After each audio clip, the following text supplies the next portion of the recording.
Stand clear of the closing doors, please. Welcome to Subway Sports Talk. My name is Peter Kennedy, and I am your host. Thank you so much, as always, for tuning in to SST on Apple Podcasts app, Spotify, and on YouTube. We are here to talk about the Knicks and the Giants, and maybe even just a sprinkle of the Jets as well, since they played most recently. Obviously, a very exciting win for the Jets against the Bills, but we do want to talk Giants. We definitely want to talk Knicks, and that's why this man is here to do just that. Alec Argento, we are 3.5 weeks in to the NBA season, and you and I have not spoken about the Knicks on the podcast yet. On the podcast. Yeah. That's not right, though. That's messed up. How are you, by the way? I'm okay. It's you haven't seen me. I would feel like I would be a dereliction of duty if I didn't bring up the Yankees, just because I haven't been on the podcast since like the DS. Just fire everyone. Let everyone go. Let Judge go. Let everyone go. Start from scratch. Tear it up. I'm miserable. I deserve to, get my grave danced on. So just got to throw that out there. But Giants are still 6-2 in a rebuild season. Whatever happens from here, it's gravy. Knicks are 5-5, which is fine. And we'll talk about that. But I'm okay. And then we get Black Panther on Thursday. So that's going to be dope. Fantastic. And if you're watching on YouTube, you maybe noticed the set already behind me has changed to get involved with that experience that we're all going to have. I'm going to have it later than you. I won't see Black Panther till the following Wednesday. Meryl Streep was the bad guy the whole time. Dude, come on. She wasn't looking out for Anne Hathaway's best interest, man. People haven't watched the trailer yet. Are you going to spoil Meryl Streep? Unbelievable.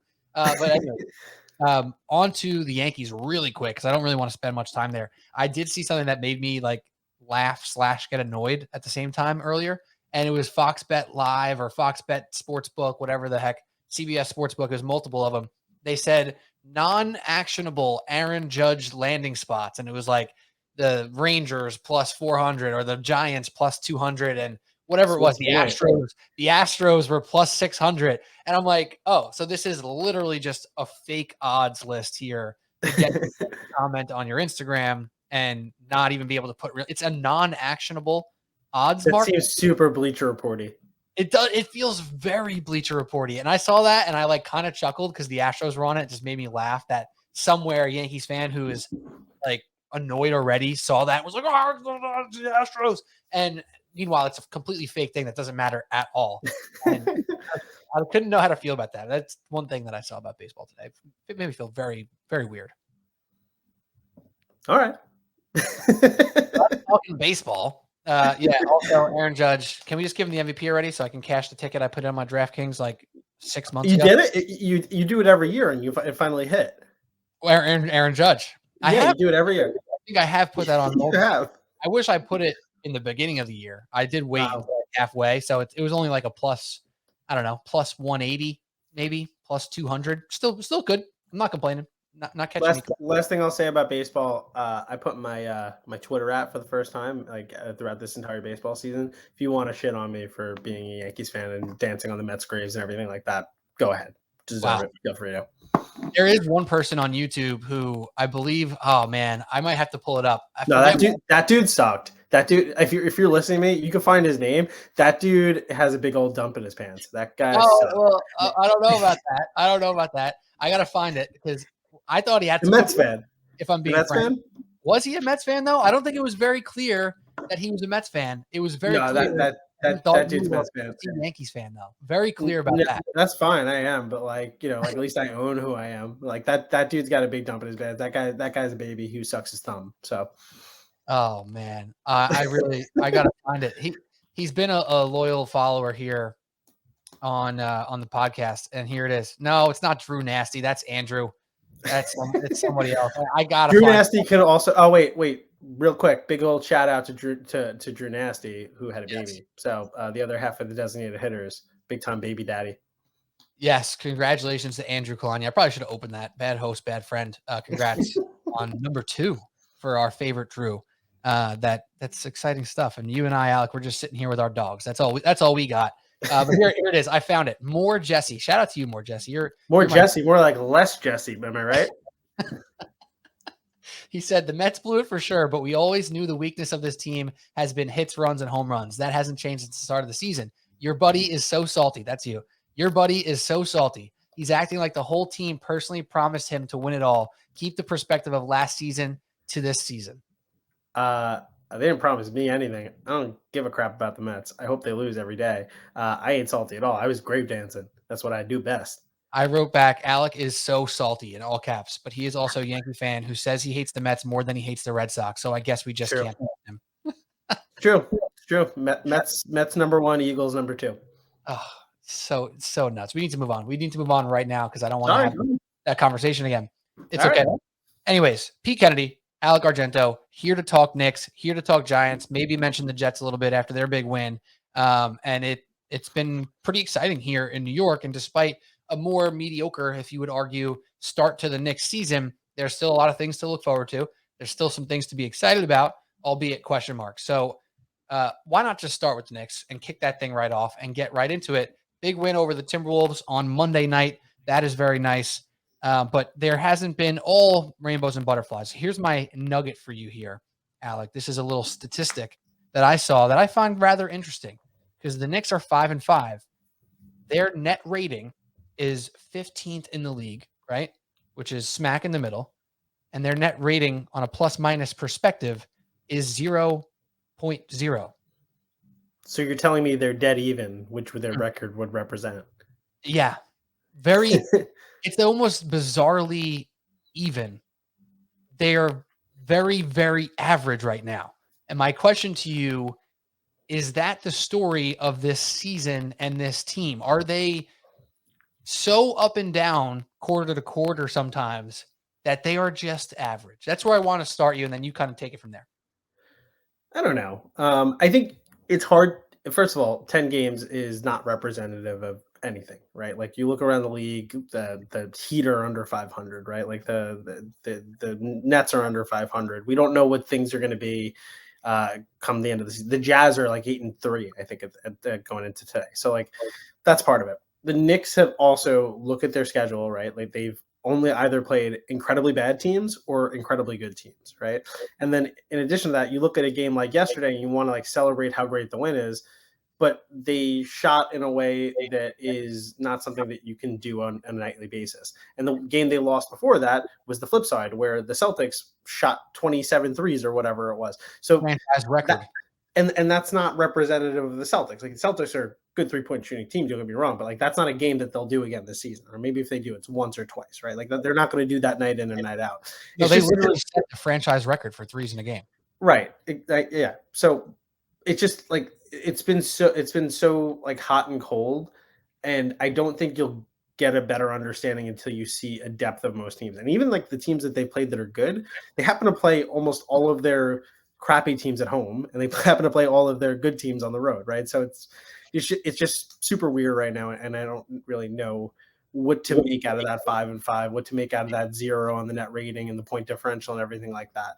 That being said, Randall looks good this year, right? He looks super efficient. The Obi Toppin looks like the guy, which I was texting PD about yesterday. Like he looks like the guy.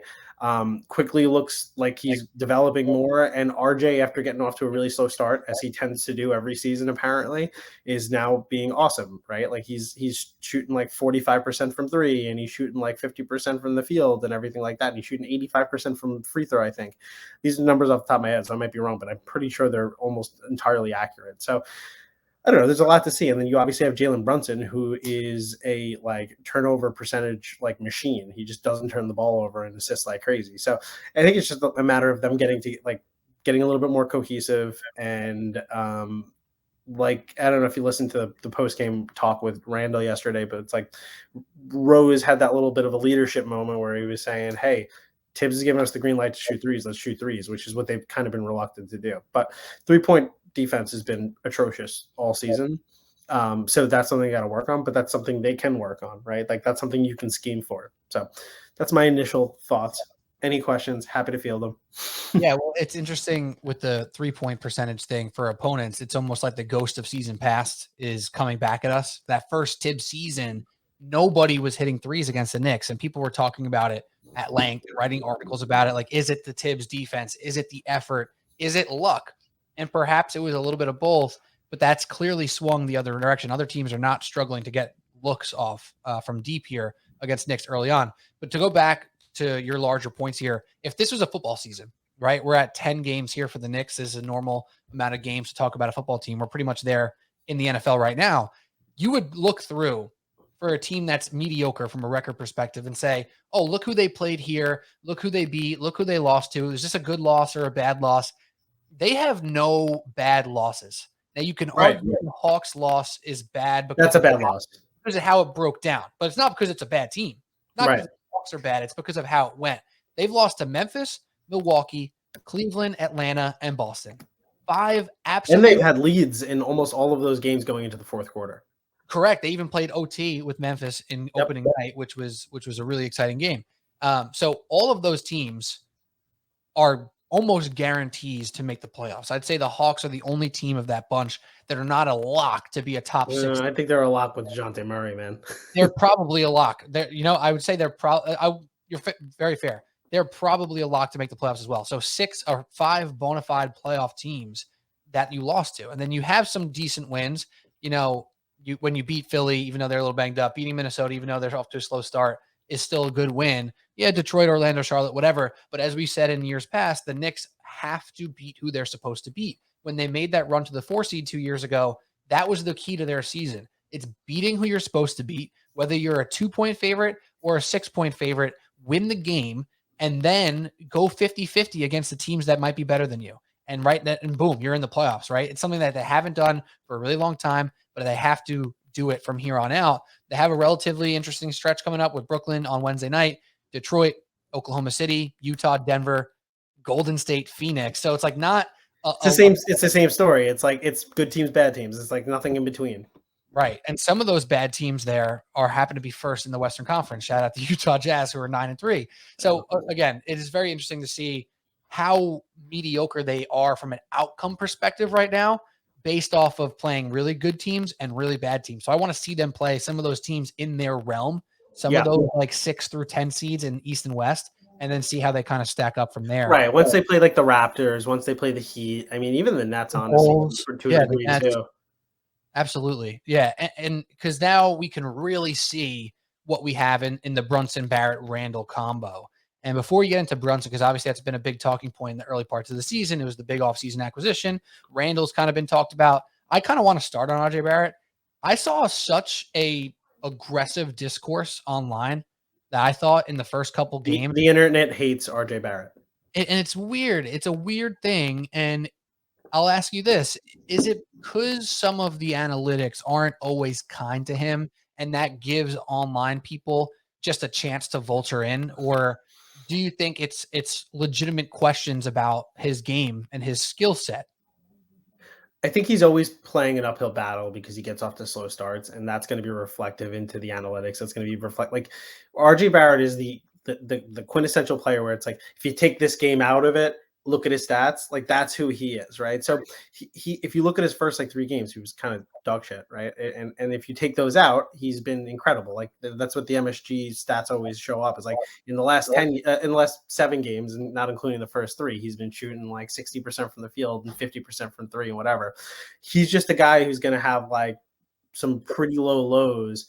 They don't last for long, but those lows are pretty like exorbitant when they happen. But he's still a young player. I mean, he's still 22 years old. So I don't think he's bad. I don't think he's John Morant, right? And like that's okay. He wasn't supposed to be, and I don't think he's in this situation where he's gonna have like look at Cleveland with Darius Garland or something like that, because I know they get grouped together for obvious reasons too, because they were in the same draft and they got taken after him. But Cleveland's they've drafted better. They have better, like, not that the Knicks have drafted poorly, but they've drafted stars where the Knicks haven't drafted stars. They've drafted good rotational players. So you look better when you have that. And then when you have Spida on your team and things like that. So I don't think RJ's bad. I don't think RJ's the savior either. I think he'll probably have an Andrew Wiggins kind of career. I hope I'm wrong. He's got the tools. He's very toolsy to be better, and he's super confident. He clearly puts the work in, but he might not be a guy who pops until like 6-7 years into the league. That's when he gets his first All-Star bid. I don't know. He seems like a guy who's going to average like 20 to 23 points for like the next 2-3 years, and then maybe pops off into on a good situation for him, becomes an All-Star. And the weird thing, or not the weird thing, the thing that kind of separates him from Andrew Wiggins at this point of Andrew Wiggins' career, like saying when he was 22, is the mentality. And it's something that I've spoken about many times on this podcast. You and I have spoken about over and over again. He has the right mentality. Over and over again, he shows it. His effort is always there. He's always trying to add stuff to his game, and it usually shows out over time. It was clear to him that he wanted to be better as a free throw shooter. Guess what? He's shooting his best free throw percentage. Maybe throughout the season, he's going to say, I really need to finish better around the rim. Because I think that's his biggest weakness. He'll have ups and downs shooting from three. He'll hit 13 of 26 like he has over the last X amount of games, which is really good. In fairness, though, like that weakness is really, really pronounced when he gets to the rim as effectively as he does, and then he doesn't finish. And then when he gets fouled, he historically has not been a good free throw shooter. So like that is a weakness that you can like for normally for any other player, you would be like, okay, well they do other things, but like his game is reliant upon that. And right. if he's not finishing and he's not shooting his free throws, it's like it's pretty bad, right? Yeah, I definitely don't want him to stop attacking the rim. 100% correct. Because the pressure that he puts on the defense when he does so, it just opens up for everybody else as well. It opens up for Mitch. It opens up for the shooters, etc. And that's been the big ticket for the Knicks offense this year, realistically, is now it's not just Julius Randle. You need to get to the rim or else we're just going to be passing the ball around aimlessly, right? It's Brunson can get in there. Barrett's getting in there. Rose gets in there. Quickly gets in there. Not just Randle. And the shooters are doing all right as well. That's been kind of the big, I'd say, vibe switch for me watching this offense is seeing multiple people being able to do something. But just to put a pin on the RJ stuff here, you're right. I don't know from a statistical standpoint if he's going to get to 24 points. It doesn't seem like this is the year it's going to happen, and that's okay. Will he get to an efficient 20, like kind of where he's getting to right now? I think that's very possible.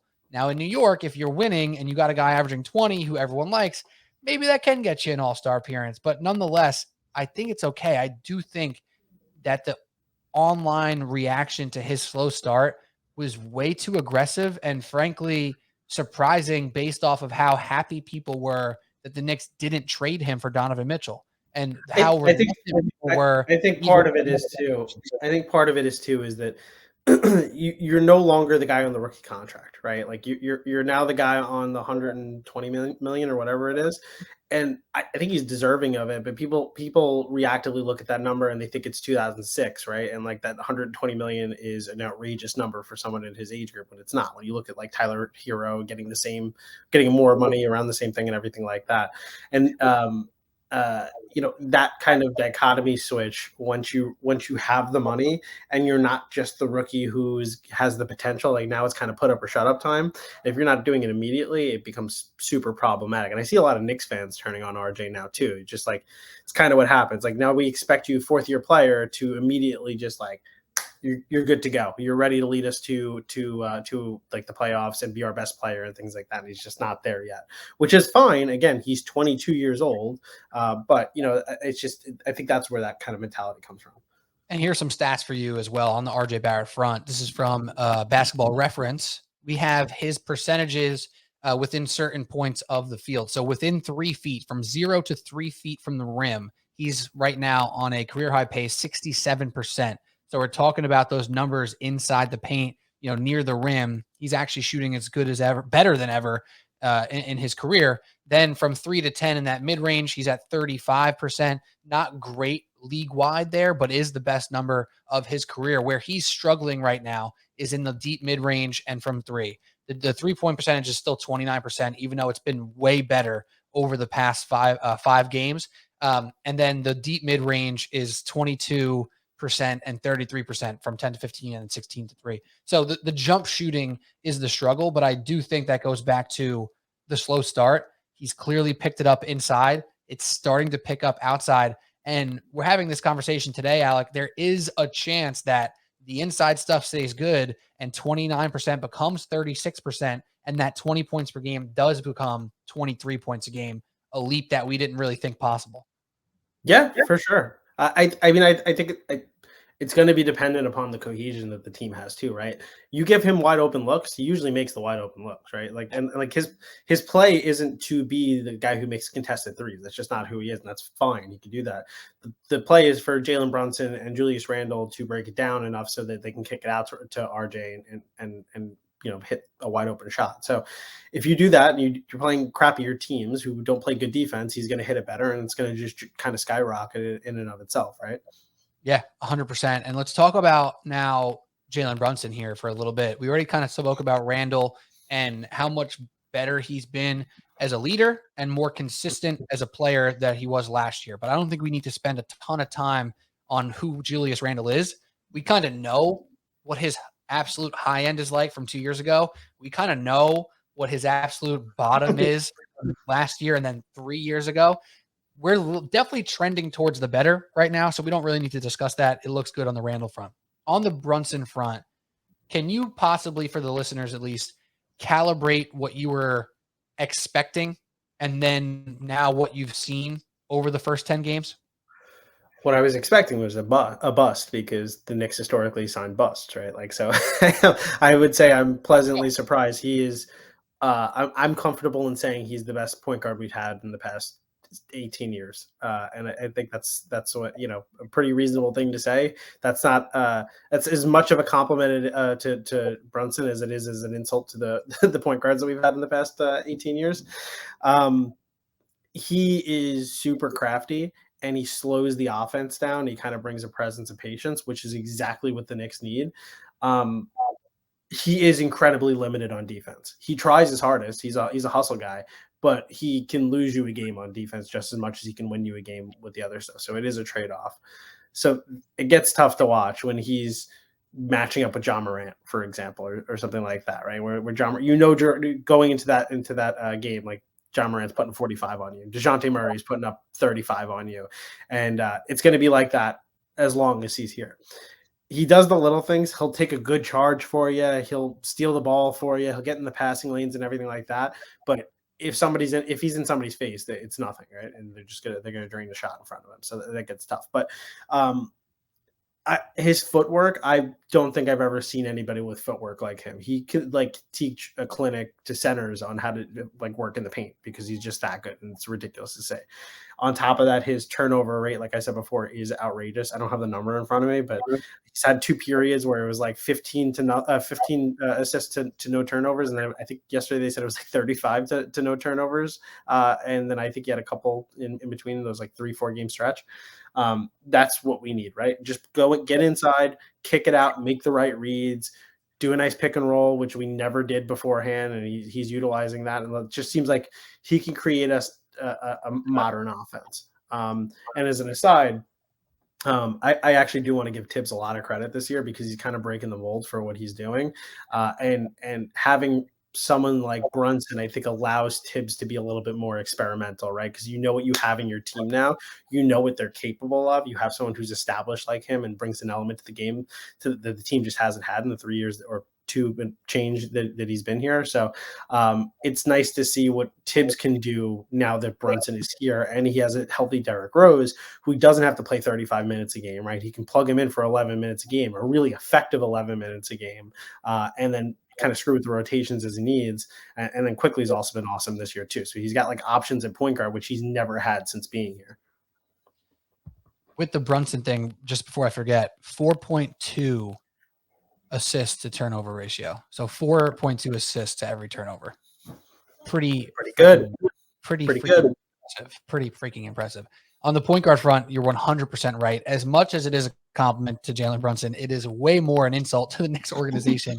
I was actually doing a pod right after maybe game 3 or so, and I did 5 takes on the NBA. One was about Jalen Brunson, and I kind of off the top rattled some of the Knicks point guards who were actually good. And I think Jason Kidd at age 49. Jason Kidd and Raymond Felton. Those are the best ones we've had since Marbury. That's what I said. I was it was Jason Kidd for 1 year when he was super old but knew what to do. Raymond Felton 2 different times where he was kind of frisky for a little bit. And then Jeremy Lin for 4 weeks. That was the Knicks point guard top 3 for the past 15 years. It's crazy. And then honestly, you got to give it to Derrick Rose when he came over in the trade mid-year. He probably was right on that list, top 3. The second time you're saying, the second trade, not the first trade. The first trade, he was terrible. Definitely not the first one. But yeah, the Brunson thing's incredible. You and I were watching the game on, last Friday night, and we were both agreeing it's insane that he gets the shots off that he does.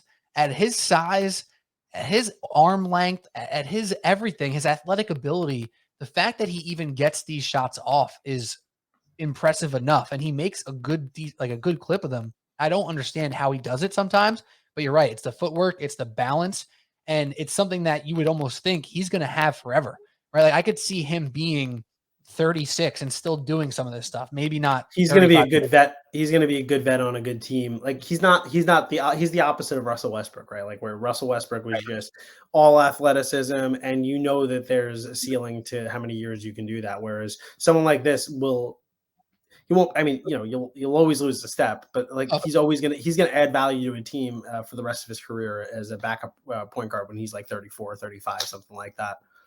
Yeah, and the two things that stood out to me on Brunson's front that I didn't always see in Dallas, because I watched a decent bit of Dallas games. I love to watch as much Luka as possible, so I saw a lot of Brunson last year. It was the passing, and it was the jump shooting. Right, he didn't shoot a ton of threes in Dallas last year, and he wasn't asked to pass very much. Right, and that's really showing the intelligence of a player like him, and something that we kind of just didn't know we were getting definitely coming in, because he didn't have to do it last year. He was 16-5 last year, 5 assists, decent for a point guard. You think about it, you're like, whatever. He played 31 minutes a game, 32 minutes a game. He's only averaging 5 assists. And then you realize his job was to be the secondary scoring punch behind Luka Doncic. It wasn't to be the point guard facilitator that he is now with the Knicks. So right now he's up above 7 assists in just 34 minutes a game, 19 points, very good. And he's shooting more threes than ever.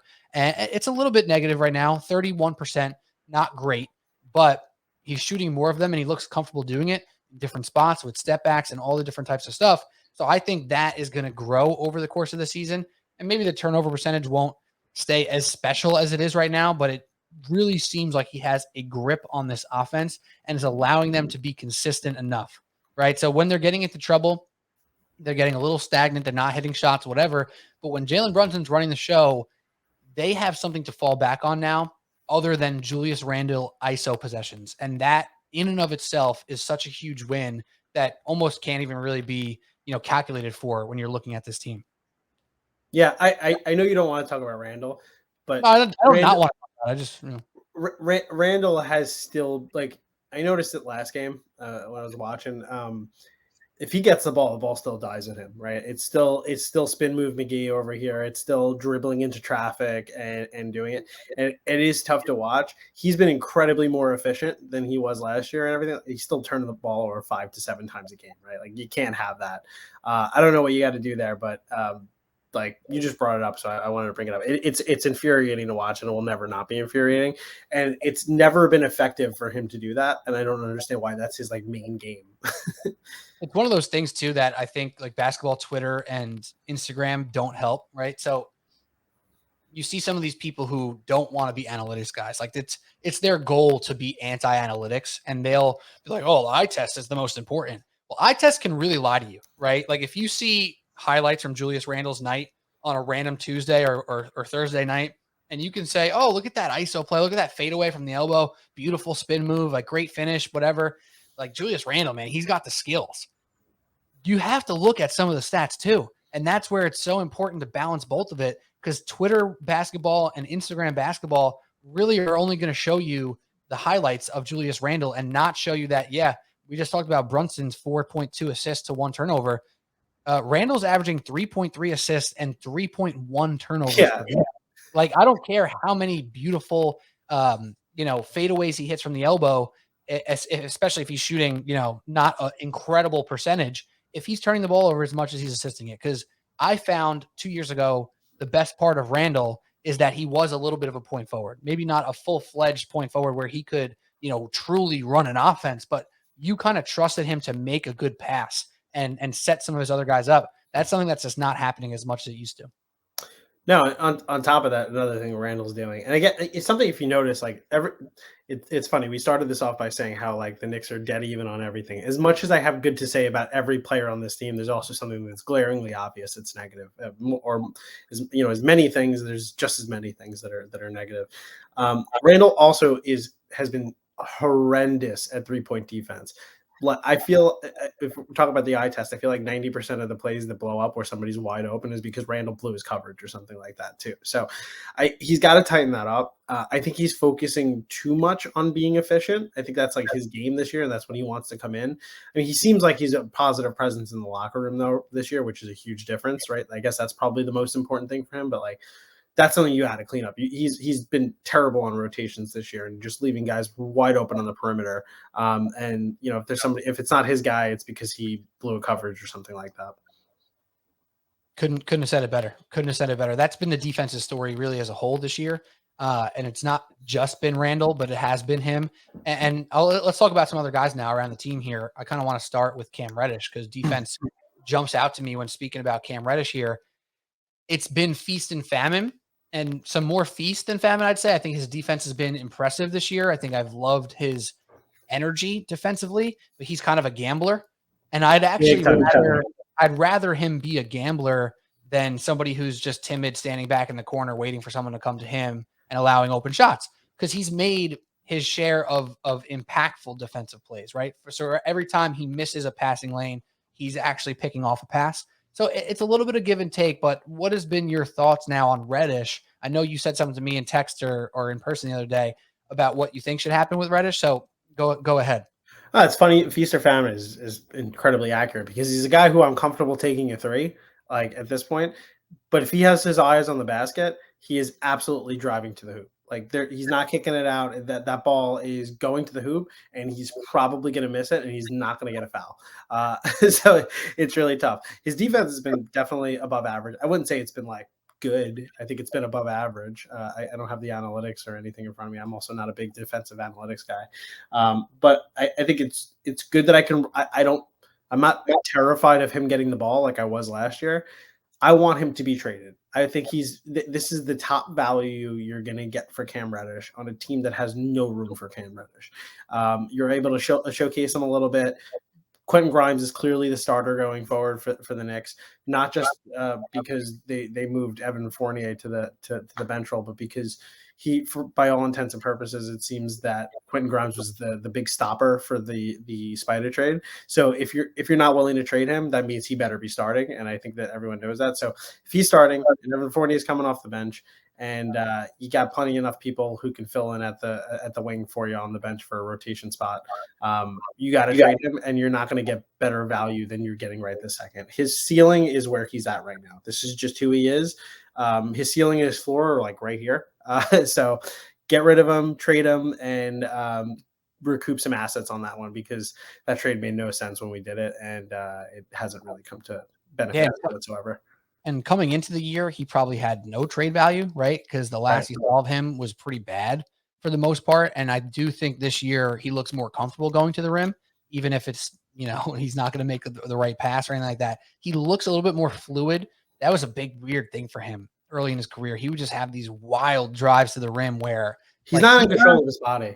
He didn't know what he was going to do. Like, he had no clue what was going to happen when he got to the rim. He still doesn't. I don't think he does anymore. I think he's still in the same spot there. I think it's a little bit better. I think it's been a little bit more showing his touch, at least. Maybe it's still a little out of control, but he's at least giving some touch to the rim. But he's shooting 40% from three right now. And you're right. If you want to capitalize on it, you send it to a team that needs another wing who says, yeah, this guy's shooting 40%. Let's give him a go. And you try to get something for him. And we'll see if they go that route, because it also opens up for the next person I want to talk about is Obi Toppin, somebody who we've already mentioned here today as a guy who's been a bit of a revelation this year, right? He came on strong at the end of last year. You can never quite put all your eggs in that basket, the final 20 games of a season, where who's tanking, who's not caring, whose seat is already locked up. The Knicks were out of it. Let the young guys play, whatever. Yeah, he looked good then. Now it's a real season again, real competition, and he looks better. He looks better than he did. He looks good.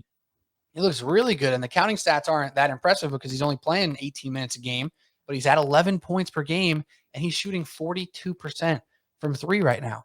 I mean, that is something that I just didn't know he had. And now, granted, he could easily end up the season down at 36%, but that's a really good percentage for a guy who now is showing the ability to play with bigs and smalls, right? Like, he can kind of play up to four. We've seen the lineup with Randall and Toppin being the only bigs on the floor, and now we've seen him play alongside centers like Hartenstein and Mitchell Robinson. I think that has been such a revelation for this team and may open up some of those trade possibilities to give him more minutes. Yeah, I mean, he's the guy. It's no secret that he came into a very He's the guy. Can you elaborate on that in this answer? Because I want you to describe what you mean by the guy and what that could actually entail. I think I mean, I'm going to say it. I'm just going to throw it out there. I think he's your future at power forward. I think you got to, unless Tibbs is committed to that small ball lineup that he's been doing. He's been doing it out of desperation, though, right? Like he's been doing it because Mitch has not been playing, or Hartenstein and Sims are hurt, or whatever it is. But like, if as long as you can get, he's got to get 18 to 20 minutes a game at least, and he's not getting that right now, right? What's he getting? 14, 15, No, he's something playing like that. Playing 18 a game. Okay, well then it's clearly not enough still, because he is hitting 42% from three. And those threes, he's hitting them from all over the court, right? He's not just posting up in the corner wide open. He's taking contested threes. He's stepping into threes. And then we know what he can do around the rim. That guy is talk about the opposite of Cam Reddish, right? That guy is in control of every muscle in his body. And he's just such a spark plug, right? Like the ball doesn't die with him. Like he's got to get more time than he's getting at the moment. And like, I don't know. You're not going to get a value that you got for Julius Randle. I love Julius Randle. I'll never boo him at the Garden or anything like that, but like, he's not going to win you a championship, right? And I'm not saying Obi Toppin will, but he costs significantly less money, and you can trade Randall for something else that's going to benefit you, like a wing, which they really desperately need, unless Quentin Grimes becomes an all-star, which I don't think he has that in him. So, yeah, I made the bold statement that you wanted me to say. I was just curious, right? Because the guy could mean a couple different things. When you say he's the guy, you can say, oh, he's going to be a number one scorer on a team. I don't know if he's going to be that, right? Like, but right? Like, he's probably not going to be that. But can he be a top 3 scorer on a team? It looks like he might have that potential. It looks like that might actually exist. It might be closer to present than we would have thought. And also, he's the guy that we wanted in the draft for a reason, right? Like he was Julius Randle was not part of the plan. That season changed everything. I don't think Julius Randle's overpaid. I know a lot of people think that he's making like $20 million a year, or not really, but like he's not making a ton of money. He's not a bad player. He can wake up and get you 26 points. It's not that big of a deal. But like he limits the dynamic of the team in a way that Obi Toppin really elevates it. Like, you know, I hate to rely on like the intangibles and the eye test and all that stuff that can't be quantifiable, but like all that stuff Obi Toppin has. And what you saw early on in his career was because he didn't get consistent playing time, right? He wasn't able to fail. He was, you know, the second he missed a bunny, or he missed a wide open 3 or something like that, Tibbs would take him out. I think he's comfortable. He clearly wants to be here too, which I think in New York, I know it sounds stupid, but I think in New York, that's such a key to success, is wanting to be here and embracing the culture around here, which we know Randall didn't do last year. And the drop of a hat could be last year again, all of a sudden, right? Like I know he's doing it now. I just don't think Obi's got that in him. Granted, he gets that second contract and it's like RJ Barrett, you know, the same situation where everyone kind of jumps on him, but I just think he's got it in him. And like, he's more limited defensively than Randall is, but Randall doesn't give any effort half the time, right? So it's probably more than half the time. So I think the trade-off is just kind of visibly apparent, and you can utilize that money, that cap space, for something that benefits you more, like a better wing. The question is, what is Randall's value? That's my question, right? Like, what is he actually going to bring back in a trade?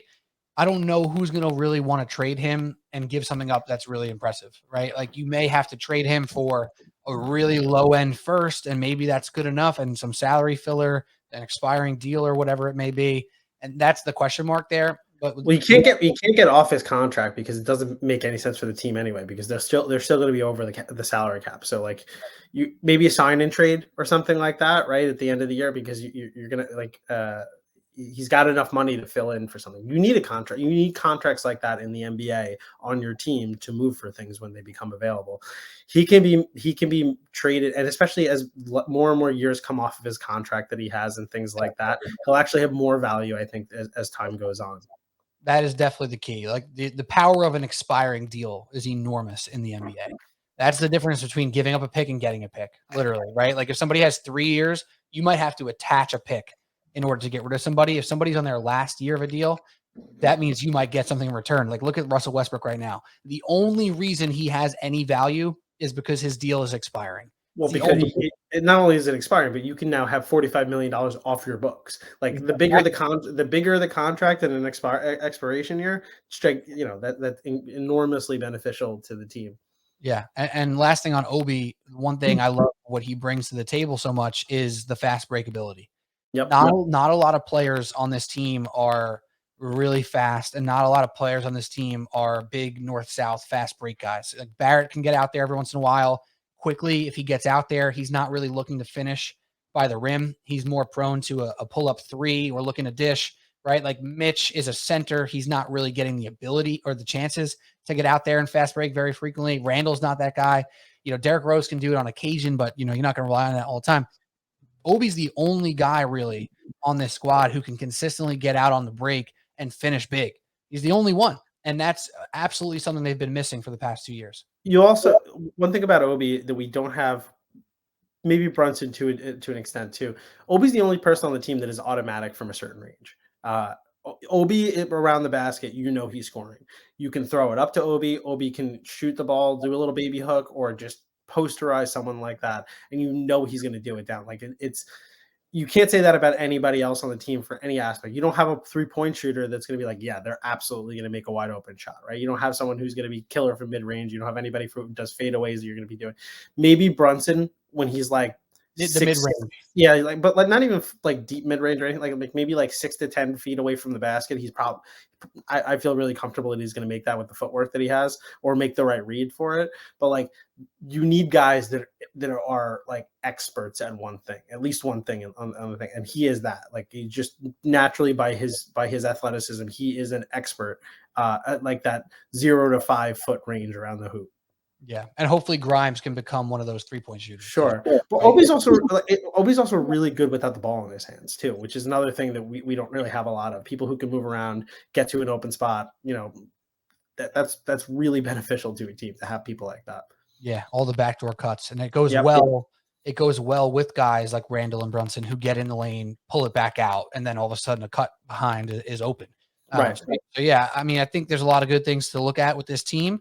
And then there's a lot of question marks that need to be ironed out. I love that Tibbs went Fournier to the bench. And I think last thing on the Knicks here, from the Tibbs perspective, I think some of his own mortality, he's seeing it a little bit, right? Like he's possibly realizing, okay, if I don't exhaust all resources, I am not going to be the coach of the Knicks, right? And I think that's a good thing for him to realize because it forces him to step outside of his own comfort zone, right? Like I don't need to hear about all the hours in the film room and how little sleep he gets. Like all that stuff is beautiful. But when it comes down to we're seeing the same product on the court game after game after game, I don't care how much film he watched. How about watch some film and come up with some new ideas, right? Like that's something we've been longing for over a year now. And this year, it seems like he's more willing to make some of those moves. So from that perspective of Tom Thibodeau as the coach, I'm pleased what I'm seeing so far. I know rotations are not perfect. It's so early that you are still testing things out. You are still going to kind of, lean on your preseason opinions of the squad for a little bit longer just to give people that chance to get comfortable and get in a rhythm. But the fact that he went Fournier to the bench, something that I said before the season would be huge. I think it is going to be huge. His numbers are exactly the same from an efficiency standpoint. That's great. When you got a guy shooting 37% automatic off the bench, that's enormous, especially when you haven't had that off the bench since really ever almost. Here's going to be the key though, right? Is if Fournier is lighting it up again, because he has those games, right? He has those games where he just can't miss a three. He'll nobody, all the heat checks just aren't happening, right? Like everything's dropping. Is he going to leave him in? Right? Like, or is he now relegated to the bench guy? Tibbs needs to have fluid rotations. That's always been the biggest knock on Tibbs, right? It's not just moving somebody to the bench. It's having a rotation when the rotation makes sense, right? Going with the hot hand, keeping them in there, having people that don't always play the same unit, right? Like throwing in Grimes to finish if it makes sense. Grimes and quickly with the 3 starters or whatever it is. You need to it's not just making the one move and then resting on your laurels and saying I did it, it didn't work or whatever it is. It's like moving with the pace of the game as a coach. That's going to be the real test, right? And I think that Fournier is kind of the perfect barometer for that because he will have those games, right? He will have those games where he cannot miss, and you need to be able to read that and keep him in. And then the first sign of trouble is when you take him out or something like that, right? Mm-hmm. So I think that'll be the test, and I think you'll get that. I think this next game against the Nets, I think, is a really important game too, just because I don't think the Knicks have beaten the Nets in the past 6 years, if I remember correctly. This is your opportunity to do it. Tibbs is kind of on the hot seat. I don't think he's fully on the hot seat. I think he's kind of got a lifetime contract as long as Leon Rose is here. But I think this is an opportunity for a big statement win. Against the Nets, even without Kyrie, to just kind of do that. And I think he has to maintain that kind of fluidity, especially because Mitch won't be in the game again, too, because he's still got that foot issue. Yeah, just like my seat here in the podcast studio. The seat might not be hot, but it's a little warm. A little warm. Just a little warm. Just a little warm. All right. All right. The New York Knicks, 5-5, 0.0 net rating on the season. Lost to 5 really good teams, beat 5 mediocre to bad teams. Now a stretch where they can show out a little bit against some bad teams and some decent teams. So we'll see what they do as time moves on. But that's Knicks talk with Alec Argento and Pete Kennedy.